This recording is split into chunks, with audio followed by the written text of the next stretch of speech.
నమస్కారం అండి. రాంబాబు గారు, సంబరాల రాంబాబు గారు, అంబాటి రాంబాబు, సంబరాల రాంబాబు, సత్తనపల్లి నియోజకవర్గం. నా పేరు బిక్కు నాయక్, బాలాజీ నాటండ, నగరికల్ మండలం.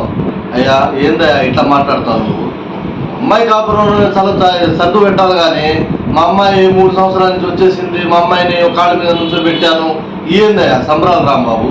అంటే నీకు నీ మంత్రి పదవి కోసం, నీ ఎమ్మెల్యే పదవి కోసమే నువ్వు ఇష్టం వచ్చినట్టు మాట్లాడుకుంటావు. అది ఉంటే చాలు. ఎవడైనా తండ్రి అమ్మాయి కాపురం పోయిందని అల్లుడిని పిలిపించి ఇటు మాట్లాడతాడే కానీ నీ ఇష్టం వచ్చినట్టు అల్లుడిని తిడితే ఎవడు వస్తాడయ్యా? అంటే నీ అమ్మాయిని కూడా బజార్లో పెట్టుకొని నేను ఎలక్షన్ చేద్దామనేనా? సంబరాల రాంబాబు బాబుతే నీకేమంటారు? నువ్వు నీ గాడిద వేసాలు వేసుకొని మాట్లాడితే లక్ష్మీనారాయణ మీద, కన్నాగారి మీద నీ ఇష్టం వచ్చినట్టు మాట్లాడతావు. ఏందా కొంచెం అన్నం తింటున్నావు, గడి తింటున్నావు, నేర్చుకో. నువ్వు సత్తనపల్లి నియోజకవర్గం అందరూ, నియోజకవర్గ ప్రజలందరూ నేను గుర్తుపెట్టుకుంటారు. నువ్వు ఎలాంటి వాడు, నువ్వు ఎంత నీచుడో మొత్తానికి తెలుసు. నువ్వు ఇంకా మాట్లాడాల్సిన పని లేదు.